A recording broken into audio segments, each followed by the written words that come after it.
तो देखो किसी पॉइंट का किसी लाइन पर इमेज कैसे निकालोगे, इमेज। ठीक है, इसमें 2 क्वेश्चन है एनसीईआरटी में इमेज निकालने वाले। तो इमेज निकालने के लिए फुट पॉइंट निकालना पड़ेगा। कल बताया कि फुट पॉइंट कैसे निकालते हैं, है ना। जैसे मान लो किसी लाइन को मिरर मान लो, तो कोई पॉइंट है तो इसका इमेज कितनी डिस्टेंस पर बनेगा, जितना उस पॉइंट की फुट पॉइंट से डिस्टेंस होगी उतना इमेज पॉइंट की फुट पॉइंट से डिस्टेंस होगी। देखो कौन क्वेश्चन है, इमेज वाला। Find the image of straight line.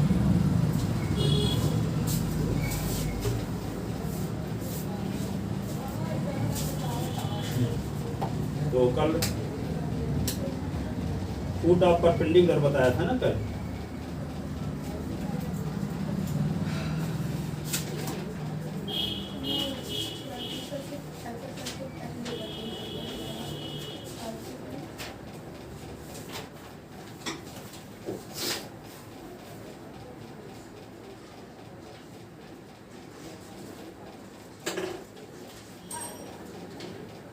देखो एनसीईआरटी क्वेश्चन ये है, find the image of point, image of point 38 with respect to the line, with respect to the line s plus 3y is equal to 7, assuming the line to be plane mirror, assuming the line to be a plane mirror,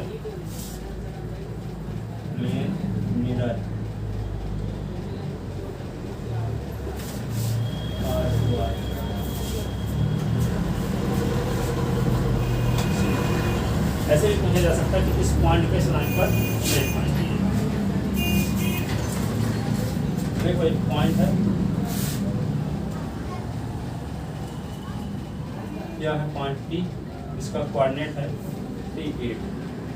एक line का equation आपको बता दो, x plus 3y is equal to 7। इस point का image निकालना। तो यहाँ पे मान लेते हैं लाइन का इमेज कहाँ पे बनता है,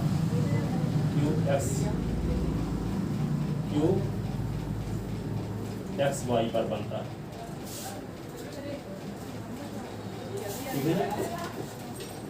तो ये फुट पॉइंट क्या है इसका, यम। तो यम क्या होगा, PQ का मिड पॉइंट होगा कि नहीं होगा। जैसे मान लो इसको मिरर मान लेते हैं, जितनी मिरर से जितनी डिस्टेंस पर आप होगे उतनी डिस्टेंस पर आपका इमेज बनेगा। तो मिरर से ये पॉइंट जितनी डिस्टेंस पर होगा उतनी डिस्टेंस पर उसका इमेज भी बनेगा कि नहीं। तो मान लेते हैं कि पॉइंट P का इस लाइन पर इमेज कहाँ पर बनता है, QSY पर। ठीक है, तो M क्या होगा, फुट पॉइंट M PQ का मिड पॉइंट होगा। तो मिड पॉइंट का फार्मूला लगा के SY की वैल्यू निकाल सकते हैं। तो पहले M का कोऑर्डिनेट कैसे निकालोगे, कुछ बता सकते हो, कल बताए थे। तो परपेंडिकुलर के फुट पॉइंट का कोऑर्डिनेट कैसे निकालते हैं। तो सबसे पहले इस लाइन पर परपेंडिकुलर लाइन के इक्वेशन निकालेंगे। तो SY कोफिशिएंट चेंज करेंगे, तो क्या होगा 3x minus y is equal to lambda. यही ना, SY की कोफिशिएंट को चेंज करते हैं, एक का साइन चेंज करते हैं। तो ये कोफिशिएंट यहाँ लिख दिया, ये कोफिशिएंट यहाँ लिख दिया, तो एक के कोफिशिएंट का साइन चेंज करना है। तो ये 1 है तो माइनस 1y कर दिए।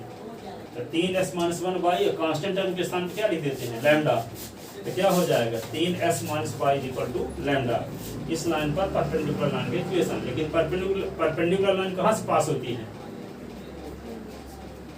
P से पास होती है। तो P का कोऑर्डिनेट लाइन की इक्वेशन को सेटिस्फाई करे तो लैम्डा की वैल्यू आएगी, और लैम्डा की वैल्यू रख देंगे तो परपेंडिकुलर लाइन की इक्वेशन आ जाएगा। फिर दोनों को क्या निकालेंगे, इंटरसेक्शन पॉइंट। दोनों लाइन के क्या निकालेंगे, इंटरसेक्शन पॉइंट, तब ना m का कोऑर्डिनेट आएगा, फुट पॉइंट कोऑर्डिनेट मिल जाएगा। फिर क्या मान के चलेंगे, late image of QS by B, the image of point P on the line first, on the line first. So put point M is midpoint of PQ. M is midpoint of PQ. तो M का coordinate मिल गया, P का coordinate मिल गया, तो S निकाल सकते हैं। Formula क्या होगा, M का कोऑर्डिनेट बराबर S1 + S2/2 और Y1 + Y2/2। तो इसकी मदद से SY आ जाएगा। S क्या है, SY है क्या, पॉइंट P का इमेज है, किस पर, लाइन फर्स्ट पर। समझ में आया, लिखो, गिवन ए पॉइंट, ये है P जिसका कोऑर्डिनेट है 3, 8 and the equation of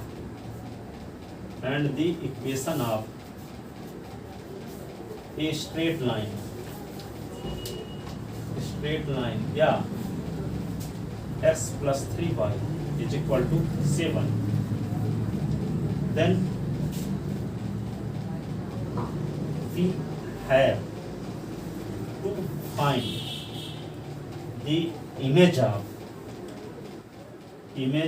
of point P on the line first, ठीक है।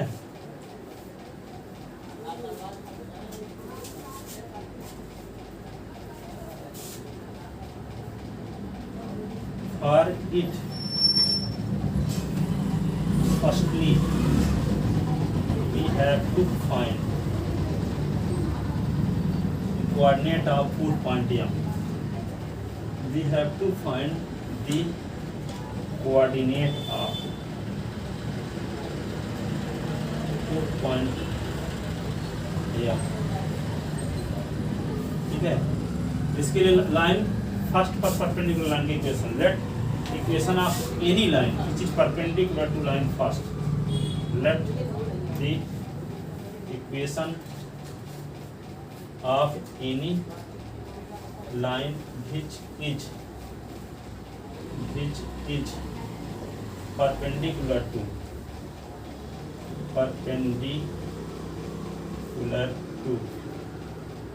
line first B क्या होगा, 3x - y + 3x - y = lambda. Equation क्या होगा, सेकंड, ठीक है। The line second will be passes to the point P. The line second will be passes through the point P. कब पास करेंगे, जब इस पॉइंट का कोऑर्डिनेट लाइन की इक्वेशन को सेटिस्फाई करें। If it satisfy the equation of line second, that is s के स्थान पे क्या लिख दोगे, 3 और y के स्थान पे 8, 3 × 3 - y के स्थान पे 8 = लैम्डा, 3 3 = 9 - 8 = लैम्डा। तो 9 से 8 निकाल दिए तो 1 = lambda, lambda = 1। Putting the value of lambda in equation second, putting the value of lambda in equation second क्या होगा, 3x - y = क्या आ जाएगा, 1। अब इसका नाम इक्वेशन थर्ड, ठीक है। For the coordinate of foot point M, solving equation first and third. For the coordinate of foot point M, for the coordinate of foot point M,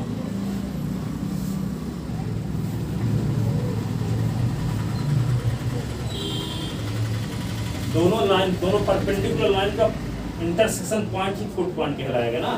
तो इंटरसेक्शन पॉइंट कैसे निकालते हैं? एलिमिनेशन मेथड से solve करके, इसी method से solve करें। ठीक है, for the coordinate of 4 point am solving equation first and third, solving equation first and third by कोई इसी मेथड से जो आप चाहिए। तो हम सब्स्टिट्यूशन लगाते हैं, फ्रॉम इक्वेशन फर्स्ट एस की वैल्यू निकालते हैं तो 7 - 3y। जो मेथड ज़्यादा आसान लगे उस मेथड को यूज कर सकते हो। ठीक है, एस की वैल्यू निकाल के अब इसी में पुट कर देते हैं, putting the value of x in equation third, putting the value of x in equation third. तो यहाँ पे क्या होगा, 3 × 7 - 3y minus y is equal to 1। 7 तरीके 21, 3 3 का 9y minus y is equal to 1। ये क्या होगा, 21 9y 1y 10y is equal to 1 minus 10y is equal to 1 minus 21। तो minus 10y is equal to minus 20, minus minus cut गया तो y is equal to 20/10, 10 2 जा y is equal to 2। और ये equation क्या हो गया 4। तो पाई की वैल्यू कहाँ पुट कर दोगे, putting the value of y in equation 4, putting the value of y in equation 4, putting the value of y in equation 4। तो 4 क्या, x is equal to 7 - 3y, x is equal to 7 - 3y की value क्या है, y की value क्या है 1, 2 y की value 2, x is equal to 7 - 6, तो y is equal to 1, y is equal to 1। तो यम हाँ x इज इक्वल टू 1। तो यम का कोऑर्डिनेट क्या, यम का कोऑर्डिनेट 1 कामा और क्या 2, ये ठीक है। अब देखो, late qx by p the image of point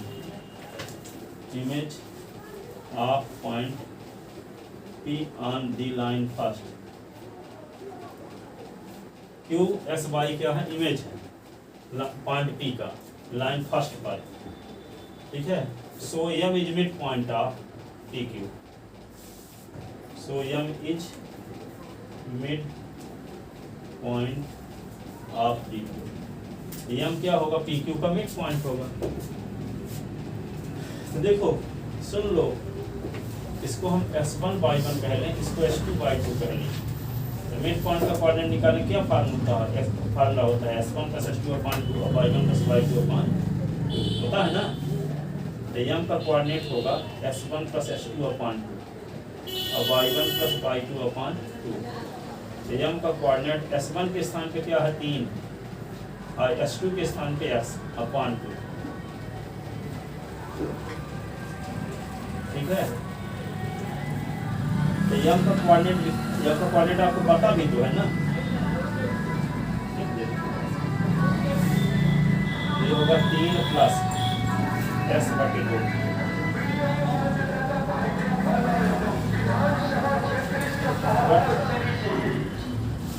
यम का कोऑर्डिनेट आपको दिया भी तो गया 1 2। तो यम का कोऑर्डिनेट ये भी है, यम का कोऑर्डिनेट ये भी कंपेयर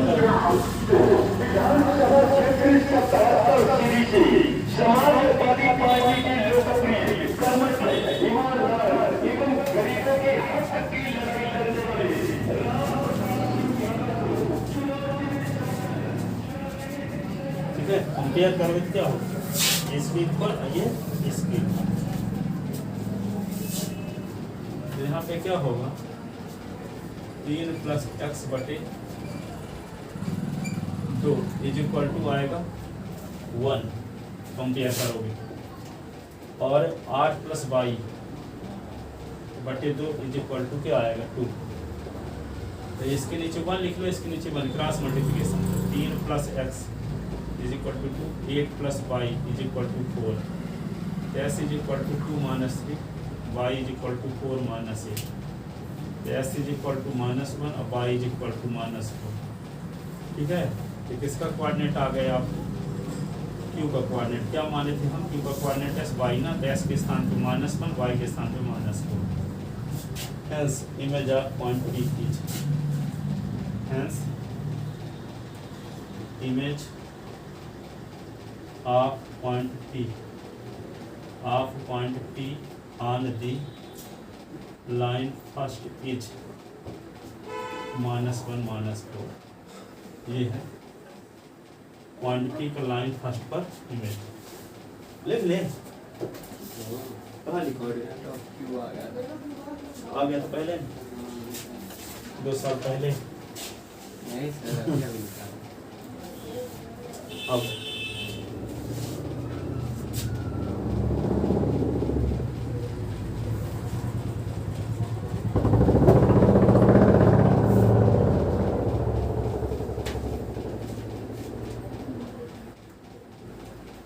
देखो एक क्वेश्चन और दिया है मिसलेनियस में भी आपके एनसीईआरटी के, तो उसको भी लगा लेंगे। मिसलेनियस है क्या? हाँ मिसलेनियस होगा या कहीं को एग्जाम्पल एक्सरसाइज में देख लेना, किताब में है ये सर एनसीईआरटी क्वेश्चंस में नहीं है। एनसीईआरटी किताब है क्वेश्चन ये बताइए। मतलब मेरे कहने का मतलब जो एक्सरसाइज क्वेश्चन रहते हैं ना, उसमें नहीं है मिसलेनियस का है वही सब। हाँ ये देखिए एनसीईआरटी।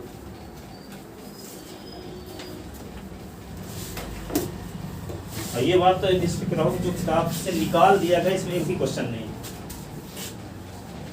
जो निकाल दिया गया इस साल ना इसमें कोई भी क्वेश्चन नहीं दिया है, सब नई किताब का है इस साल वाली। पिछले साल वाली देखोगे तो ये किताब रखी है नवोदय की, कहाँ है पिछले साल वाली? दिख रही कहीं पे? ये है, ये मोटी वाली है और इंग्लिश मीडियम की ये ऊपर वाली, ये तो मैं बरहम की है कहीं पे रखी, उतनी मोटी है जैसे ये है ना ये वाली। अब ये इतना कम हो गया है।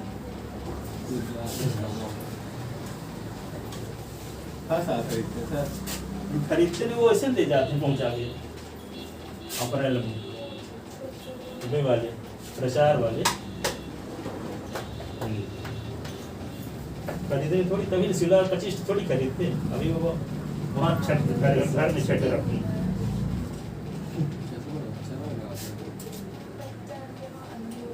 एक क्वेश्चन और घर में लगा लेना, फाइंड द इमेज ऑफ, सुनो ये भी एनसीईआरटी क्वेश्चन है, find the image of point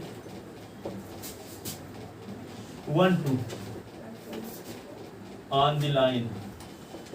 इसको घर में लगा के आना कर, on the line x minus 3y plus 4 is equal to 0। भाई वो वही क्वेश्चन है सर छुट्टी उट्टी नहीं मिलेगी इस बार? ठीक है, करो क्या छुट्टी लेके, मतलब थोड़ा संडे तो गाँव जा रहे थे। जस्ट लेके चले जाना, मंडे को आ जाना है।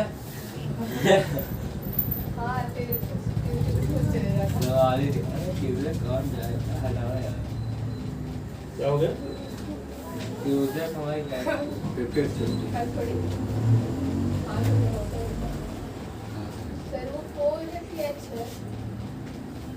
कौन? x minus 3y plus 4।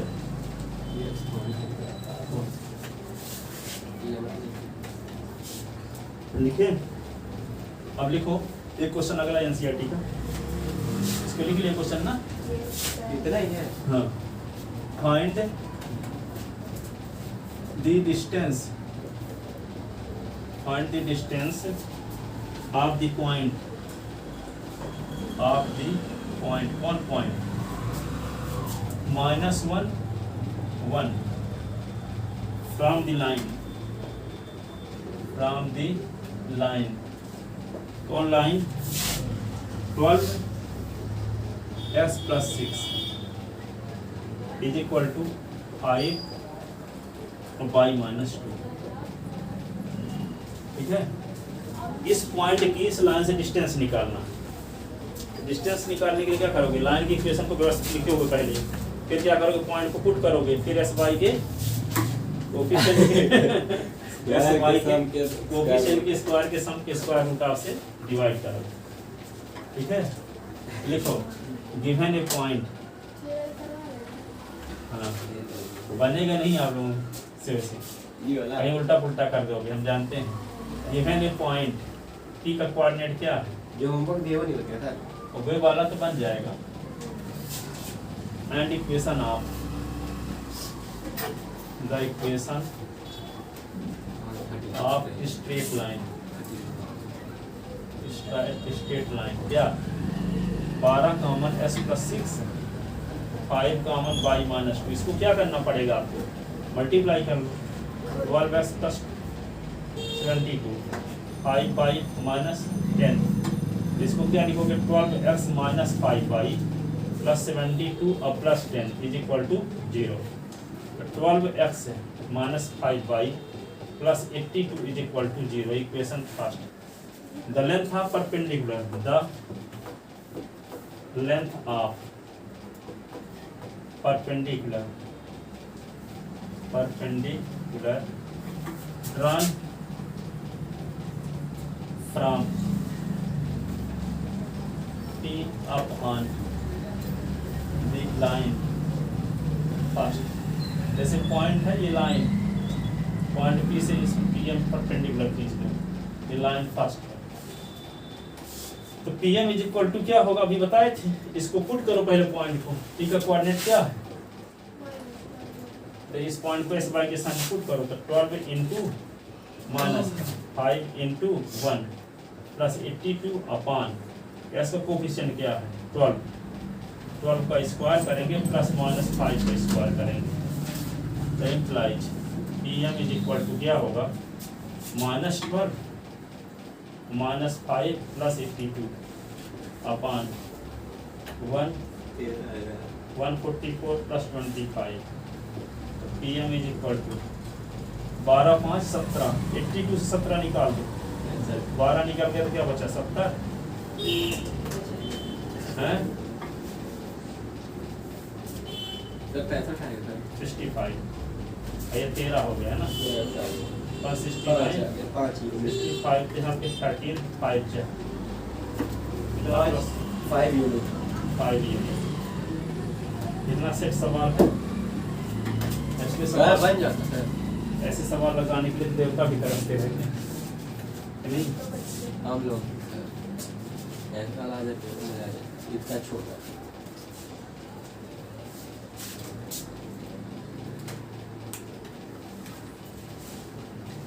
अब देखो दो पैरेलल लाइन के बीच की डिस्टेंस कैसे निकालो?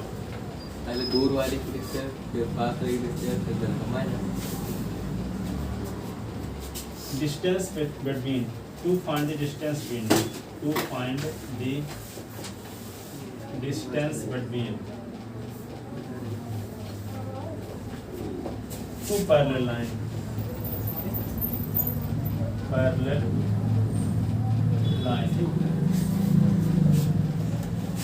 to find the distance between two parallel line।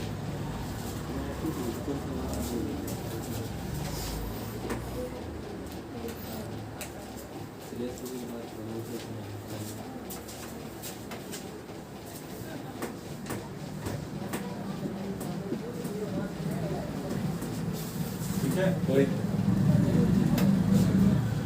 लिखो गिवन इक्वेशन ऑफ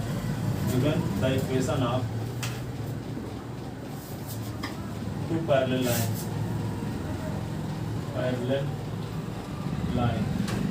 एक को मान लेते हैं ax plus by plus c is equal to 0, और दूसरे को लिख लेते हैं a dash x plus b dash y। नहीं, यहाँ पे सेम लिखना पड़ेगा अभी ना, as plus by plus c dash is equal to 0। Coefficient same रहेगा तभी पैरेलल होंगी, दोनों की स्लोप सेम आएगी। दोनों की स्लोप सेम कब आएगी? जब लाइन पैरेलल है तो स्लोप क्या होनी चाहिए? सेम ना। तो कोफिशिएंट सेम लेंगे तभी ना a1 अपॉन a2 वैल्यू निकालोगे तो बनाएगा, b1 अपॉन b2 वैल्यू बनाएगा, सेम रहेगा, तभी लाइन पैरेलल रहेंगी। तो जैसे मान लो इस प्रकार कंडीशन, एक लाइन ये है, एक लाइन ये है, इसे लाइन ये फर्स्ट हो गई, लाइन सेकंड हो गया। ओरिजिन पॉइंट से हम पहले लाइन पर परपेंडिकुलर लेंथ निकालो, इसको P1 कहें और इसको P2 कहें, ठीक है। और P1 से P2 को सबट्रैक्ट कर दें तो D आ जाएगा, दोनों पैरेलल लाइन के बीच की डिस्टेंस। ये P1 हाँ ये P2 है, तो P1 से P2 को सबट्रैक्ट कर दें तो दोनों के बीच की डिस्टेंस आ जाएगी, ठीक है। तो क्या लिखोगे? The length of perpendicular, length of perpendicular drawn from origin up on the line first। तो क्या होगा? T1 इज इक्वल टू होगा A इंटू 0 B इंटू 0 तो ये C upon under root A square plus B square. तो T1 is equal to C upon root of A square plus B square. And length of perpendicular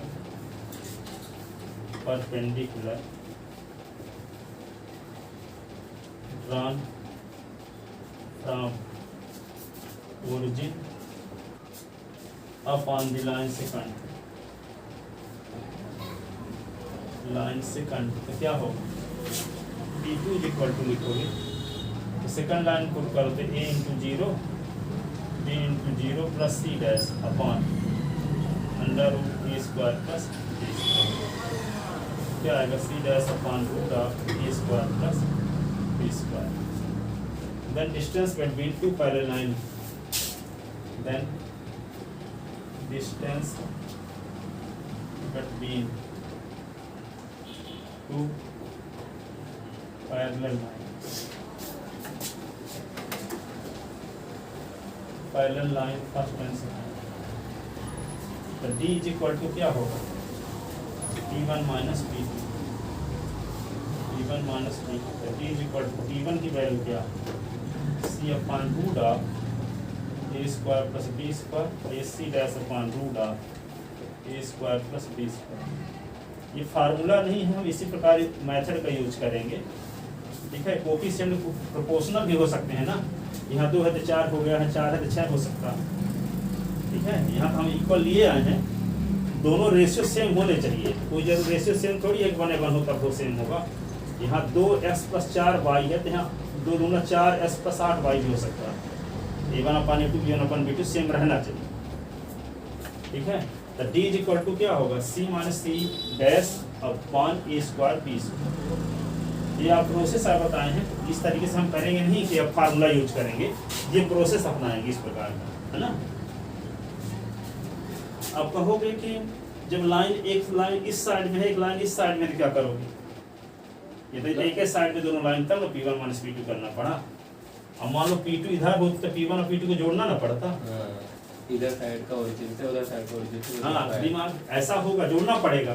तो आप जानते हो क्या करो? P1 और P2 जब निकालो, जो साइन आ जाए साइन को चेंज ना करो, कि परपेंडिकुलर तो माइनस साइन छोड़ दो, और हमेशा फार्मूला P1 माइनस P2 ही लगाओ, ठीक है।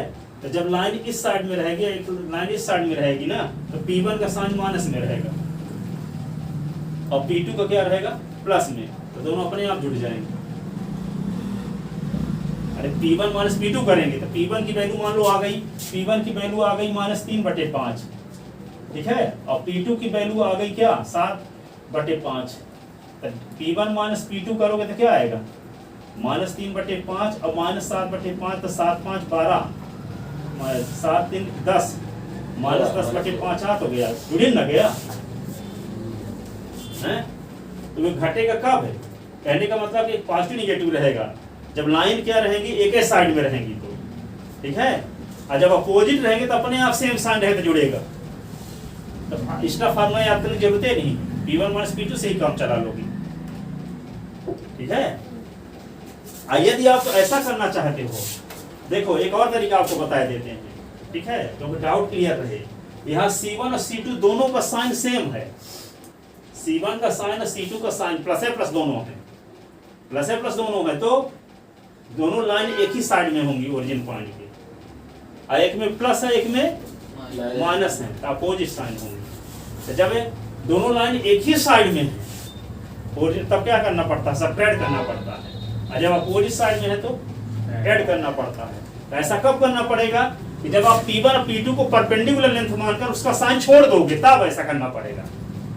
P1 और P2 परपेंडिकुलर लेंथ ना है तो क्या होता है, माइनस साइन तो होगा नहीं परपेंडिकुलर लेंथ। यदि आप P1 और P2 का साइन छोड़ देते हो तो ये आप कन्फर्म पता है कि एक ही साइड में लाइन कंटेन है, तो बड़ी डिस्टेंस में छोटी को सब्ट्रैक्ट कर दोगे तो पहले लाइन के बीच की डिस्टेंस आ जाएगी।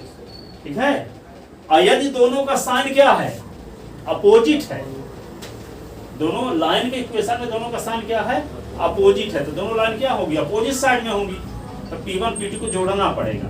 तो सब समझदारी क्या है, P1 और P2 का साइन आप हटाओ ही ना, जो है रहने दो। ठीक है, हमेशा फार्मूला P1 माइनस P2 ही लगाओ, हमेशा फार्मूला P1 माइनस P2 लगाओ। जब अपोजिट साइड में है तो अपने आप ऐड होगा, साइन सेम आ जाएगा, ऐड होगा, प्लस है प्लस रहेगा अथवा मन से माइनस रहेगा, तो दोनों ऐड ही हो जाएगा, ऐड हो जाएगा जब अपोजिट साइड में रहेंगे। और एक साइड में रहेगा तो अपने आप सब्ट्रैक्ट होगा। और फार्मूला एक ऐसे काम चला सकते हो P1 माइनस P2 से, P1 माइनस P2। समझ गए कहना क्या चाहते हैं? जैसे मान लो 2x plus 3y plus 7 is equal to 0 और 2s plus 3y minus 5 is equal to 0। तो लाइन ओरिजिन पॉइंट के एक ही साइड में होंगी या अपोजिट साइड में होंगी? अपोजिट साइड में होंगी। ठीक है ना, तो यहाँ पे P1 और P2 निकाल के जोड़ना पड़ेगा यदि साइन छोड़ देते हो माइनस का, तो क्योंकि अपोजिट साइड में है तो जोड़ना पड़ेगा, तब आएगी। ठीक है, और यदि यहाँ प्लस 5 होता, इसका मतलब दोनों ओरिजिन पॉइंट के एक ही साइड में, तो सब्ट्रैक्ट करना पड़ेगा बड़ी डिस्टेंस में इससे छोटी सी डिस्टेंस में, चाहे P1 माइनस P2 करना पड़े, चाहे P2 माइनस P1। तो सर हर बार बड़े में से छोटे में माइनस करेंगे, या कि P1 माइनस P2 करो। जैसे मान लो आपको घटाना क्या है, 5 माइनस 10 तो आएगा माइनस 5 ना, तो 10 माइनस 5 आपको पता ही नहीं कौन बड़ा है कौन छोटा, मान लो तो आप P1 माइनस P2 हमेशा लगाते हो, तो P1 माइनस P2 5 माइनस 10 होगा तो क्या आएगा, माइनस 5, तो माइनस साइन लास्ट में छोड़ देना, डिस्टेंस निगेटिव हो नहीं सकती। यदि आपको पता चल ही गया कि बड़ी कौन है तो 10 माइनस 5 कर तब भी तो 5 आने वाला है। कोई जरूरी नहीं है कि आप याद रखो कौन बड़ा है कौन छोटा, P1 माइनस P2 हमेशा लगाओ। बसाते क्या है, जब साइन छोड़ते नहीं हो, साइन को छोड़ते नहीं हो तो P1 माइनस P2 लगाओ तो अपने आप अपोजिट साइड है तभी जुड़ जाएगा। अब साइन को छोड़ते हो तो ये भी हिसाब किताब लगाना पड़ेगा, लाइन एक ही साइड में है कि अपोजिट साइड में, एक ही साइड में तो सब्ट्रैक्ट करेंगे, अपोजिट साइड में तो ऐड करेंगे। ठीक है, तो हम क्या करेंगे, कुछ दिमाग के लगाना पड़े, P1 माइनस P2 यूज करेंगे और साइन वन नहीं छोड़ेंगे। ठीक है, साइन वन नहीं छोड़ेंगे, जो आएगा P1 में तो माइनस है लिखे रहेंगे और P2 में जो आएगा प्लस है लिखे रहेंगे, जो रहेगा। और फार्मूला हमेशा P1 माइनस P2 लगाएंगे, कुछ दिमाग का नहीं लगाना पड़ेगा, बिना दिमाग का क्वेश्चन ये है।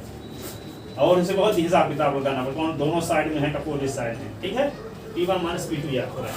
ठीक,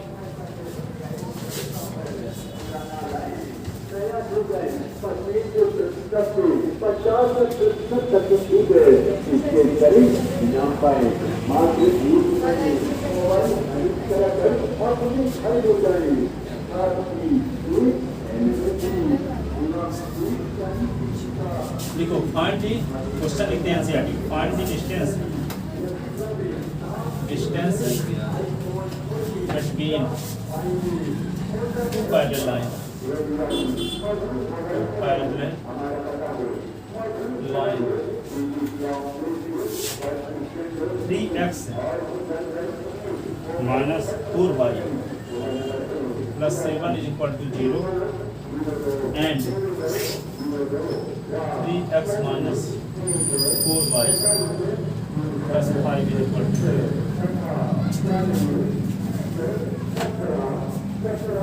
Given equation of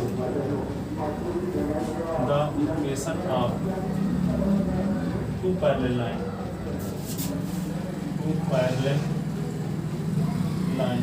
क्या है, 3x minus 4y plus 7 is equal to 0 और 3x माइनस 4y और plus 5 is equal to 0। Equation first, equation second. The length of perpendicular, the length of perpendicular run from origin up on the line first। तो क्या होगा P1 is equal to 3 गुणे 0 4 गुणे 0 plus 7 upon root of क्या 3 का square minus 4 का square. तो P1 is equal to क्या होगा 7 upon root of 9/16 7 upon root 25 7 upon 5। The length of perpendicular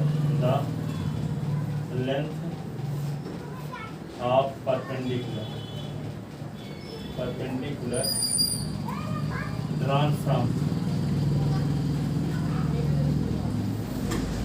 origin upon the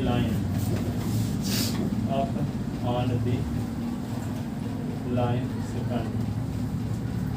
क्या होगा P2 इज इक्वल 3 गुणे 0 4 गुणे 0 प्लस 5 बटे रूट ऑफ 3 का स्क्वायर माइनस 4 का स्क्वायर। तो P2 इज इक्वल टू क्या होगा 5 अपॉन रूट ऑफ 9 या 16 5 अपॉन क्या होगा रूट 25 5 अपॉन 5 तो क्या आ गया 1। तो 7/5 बड़ा है कि 1/5?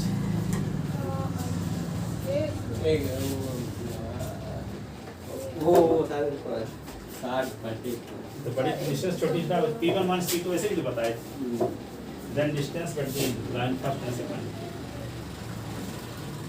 Then distance between two parallel line first and second, then distance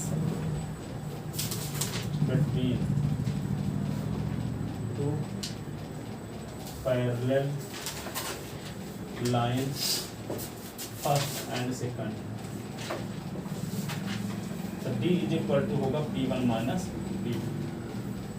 तो D इज इक्वल टू क्या लिखो P1 की वैल्यू क्या 7/5 और माइनस 3, इसके नीचे कैल्शियम 5 तो क्या होगा 7 और माइनस 5 2/5, ये आंसर होगा D की वैल्यू।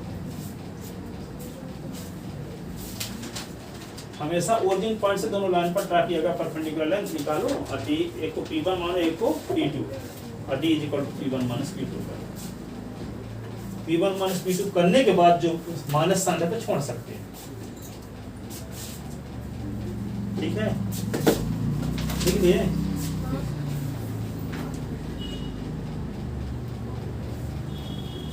एक और क्वेश्चन देखिए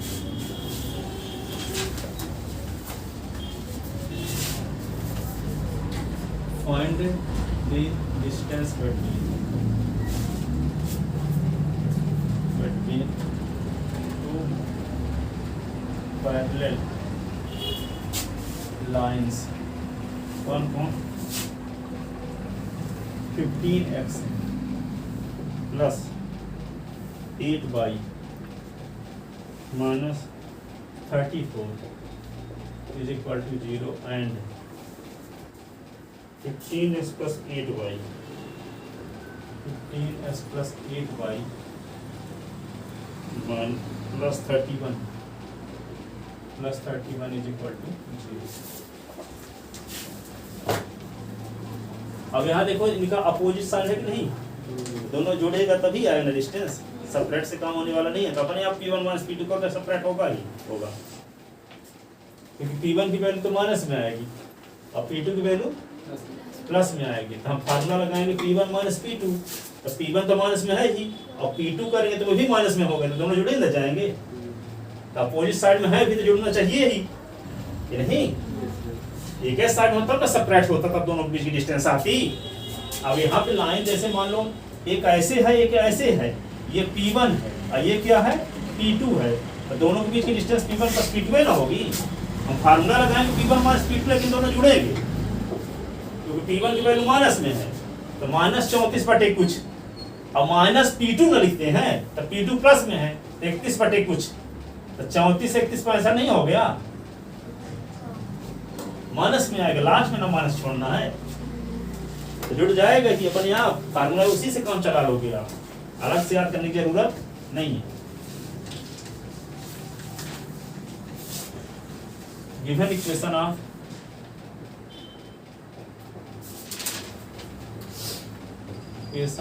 to parallel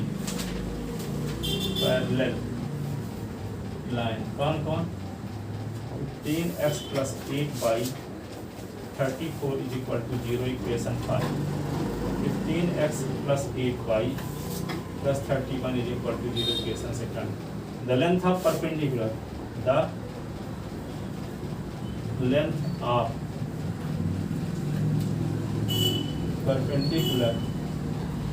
drawn from origin upon the line first तो P1 = क्या होगा 15 × 0 8 × 0 -34 बटे √ 15 का स्क्वायर 8 का स्क्वायर P1 बराबर -34/225 + 64 P1 बराबर -34 बटे 289 तो -34 बटे 17 17 दूना 34 -2 यही ना एंड लेंथ ऑफ परपेंडिकुलर -2 आएगा ना the length of perpendicular drawn from origin up on the line second ठीक है P2 = क्या होगा 15 × 0 8 × 0 + 21 बटे √ 15 का स्क्वायर 8 का स्क्वायर P2 = 21 बटे √ 225 + 64 P2 = क्या होगा 21 बटे √289 31/17 ठीक है then distance between given two parallel line then distance between given two parallel line क्या होगा D = P1 - P2 का मॉड तो P1 की वैल्यू क्या -2 और -P2 की वैल्यू 31/17 ऐसे 65/17 D = ऐड हो रहे हैं दोनों के नहीं अपोजिट साइड है तो अपन यहाँ भी ऐड हो रहे हैं हम फार्मूला लगाए हैं P1 - P2 वाला ये 17 2 जा 34 और -31 तो क्या होगा दोनों को ऐड करोगे 65 -65/17 माइनस साइन हटा दो 65/17 यूनिट मान लगा इसको तो माइनस साइन छोड़ देना ठीक है बस बन जाएगा।